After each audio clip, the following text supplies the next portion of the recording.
Assalamualaikum warahmatullahi wabarakatuh. Waalaikumsalam. Selamat datang di channel KB Home. Keluarga belajar itu luar biasa ya.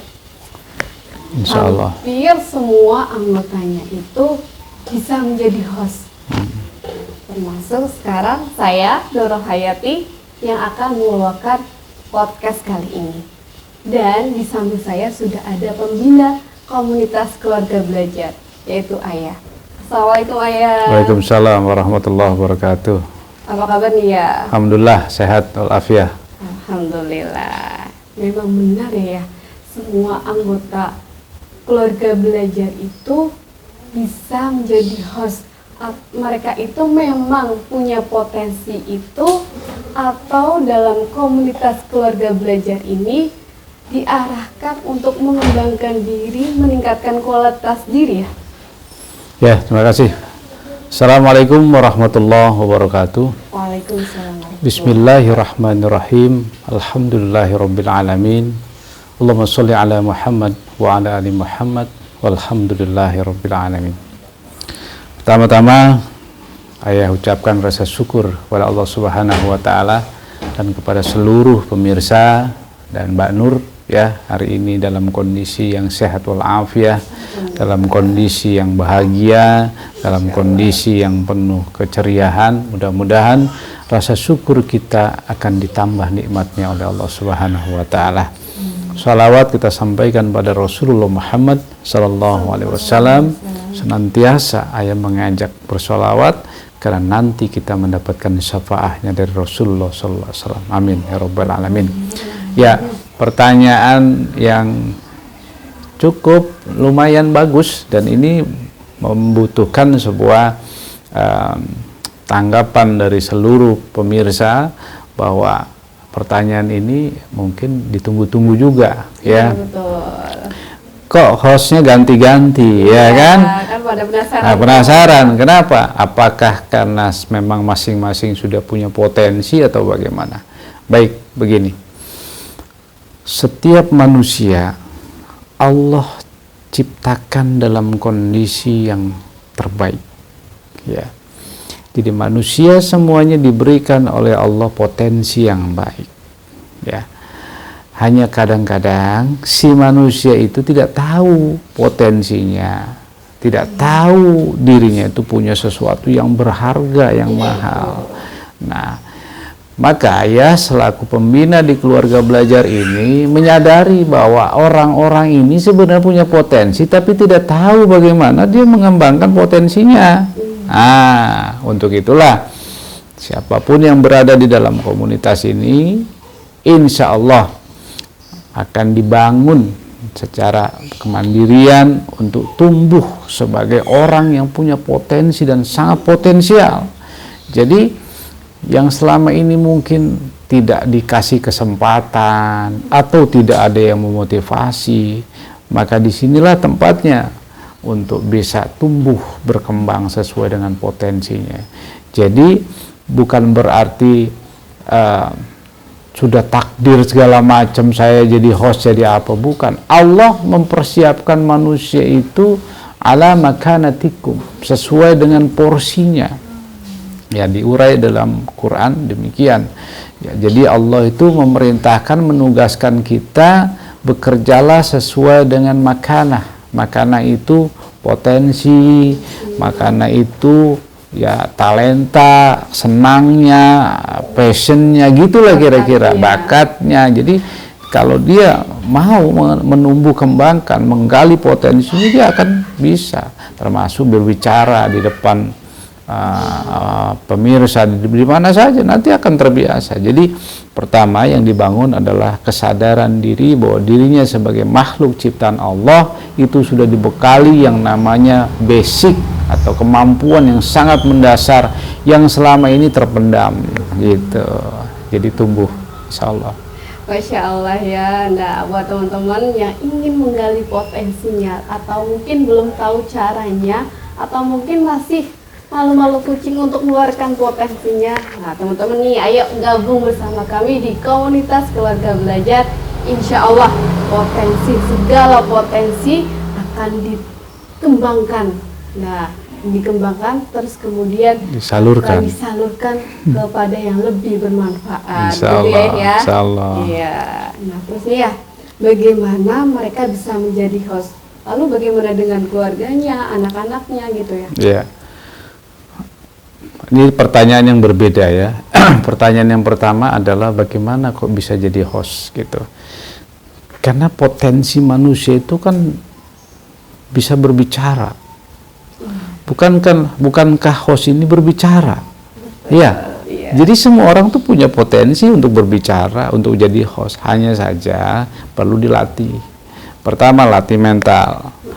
Bahwa di depan orang banyak itu sebenarnya bukan sesuatu yang menakutkan. Tapi itu saudara kita, itu teman kita, itu keluarga kita. Jadi kita nggak perlu merasa nervous, nggak perlu merasa grogi, seperti keluarga gimana. Makanya ayah selalu katakan, kita ini keluarga. Makanya ayah dipanggilnya ayah, kenapa? Kita ini keluarga, namanya keluarga. Ya ini kita ajak semuanya. Oh, kalian semua di mana-mana keluarga, nggak ada. Keluarga keturunan Nabi Adam semua kita ya. Tuh, pertama pertanyaannya bahwa yang jadi host itu siapapun punya kemampuan asal dilatih dan dimotivasi serta difasilitasi. Apa itu fasilitasnya? Kasih kesempatan seperti Mbak Nur kasih kesempatan, bisa, ya kan? Alhamdulillah. Gitu. Jadi kalau orang dikasih kesempatan, difasilitasi, dibimbing, dimotivasi, diarahkan, kemudian terus diberikan masukan-masukan, akan bisa semuanya. Itu pertanyaan yang pertama tentang bisa jadi host itu gimana ceritanya. Begitu. Yang kedua, bagaimana kehidupan keluarganya masing-masing di komunitas keluarga belajar. Keluarga belajar itu dari awal ayah sudah katakan, kenapa disebut belajar? Keluarga ini perlu belajar. Karena keluarga ini diwujudkan, itu tadinya kita ini nggak tahu bagaimana menjadi kok tahu-tahu jadi keluarga. Contohnya Mbak Nur udah berumah tangga kan? Iya. Apa udah pernah berumah tangga sebelumnya? Belum. Nah, begitu. Apa pernah jadi ibu sebelumnya? Nah, apa pernah jadi kakak sebelumnya? Enggak. Kita tuh dari bayi, dari nol. Maka kita harus belajar jadi anak, belajar jadi adik, belajar jadi kakak, belajar jadi suami, belajar jadi istri, belajar jadi ayah, belajar jadi ibu, sampai nanti belajar jadi nenek, kakek, buyut, dan seterusnya. Jadi kita ini perlu belajar. Nah, untuk itu karena kita perlu belajar, maka sehari-harinya harus isi diri kita dengan ilmu, belajar. Maka keluarga belajar ini, komunitas ini, seluruh anggotanya yang ada di rumah-rumah sana yang sudah bersama-sama itu selalu kita ajak untuk belajar. Belajar apa pertama? Belajar mengenali dirinya sendiri dulu, bahwa dirinya adalah siapa? Ciptaan Allah. Ciptaan Allah tuh maunya harusnya gimana sih? Allah tuh maunya gimana? Ya, pada saat dia bangun tidur harus bersyukur dulu kepada Allah gitu. Jadi sampai hal yang kayak gitu, kemudian makannya juga diajarin ya, mendidik anak-anaknya diajarin, kemudian dalam mencari rezeki dan sebagainya pun diajari gitu. Kemudian dalam bersikap semua diajari, termasuk menjaga fisik nih supaya olahraga diajari, karena ayah juga masih olahraga terus. Iya, kenapa? Kalau nggak olahraga besok gimana mau ngomong di depan banyak orang begini? Sakit, nggak bisa. Insya Allah semangat terus, optimis terus. Jadi yang di olahraga itu baik ruhnya maupun fisiknya, gitu. Jadi hidup ini tuh belajar dan terus belajar. Belajar dan terus belajar, nggak boleh berhenti. Ya. Nah nih ya, ngomong-ngomong soal perubahan nih. Nah, kan di zaman sekarang ini perubahan itu kan semakin pesat ya di bidang apapun, terutama dalam bidang teknologi nih ya. Nah, kalau menurut ayah nih, Islam itu anti teknologi nggak sih ya? Atau memang cuma sekedar ngaji, sholat seperti itu ya? Ya, bagus ini. Islam itu rahmatan lil alamin. Berarti seluruh urusan yang ada di alam ini ada aturannya di dalam Islam. Dibahas juga, diakomodir semuanya. termasuk teknologi. Contoh, kita bisa acara gini pakai teknologi apa? Handphone, kamera, lighting dan sebagainya. Kalau kita anti bagaimana? Kita bisa syiar. Enggak. Dan bukan hanya itu. Kalau kita tengok lebih jauh lagi, peradaban Islam zaman dulu saja, sebelum Nabi Muhammad, itu sudah ada yang namanya teknologi. Sudah ada. Contohnya Nabi Sulaiman. Nabi Sulaiman itu dikasih kesempatan oleh Allah, diberikan fasilitas oleh Allah untuk bisa menguasai angin. Mbak Nur, kalau menguasai angin itu biasanya apa? Pesawat. Iya. Kemudian teknologi besi. Zaman Nabi Sulaiman sudah ada, Nabi Daud sudah ada. Coba peleburan besi sudah dibuat dulu. Cuman orang menganggapnya teknologi itu sekarang modern. Iya. Salah kalian yang menganggap begitu. Zaman dulu sudah ada peleburan besi. Kalau nggak percaya, buka surat Saba. Iya, surat Saba ayat 12, 13. Coba dibuka. Coba saya ambil Al-Quran ya. Surat Saba ayat. Surat Saba itu surat 34 ya.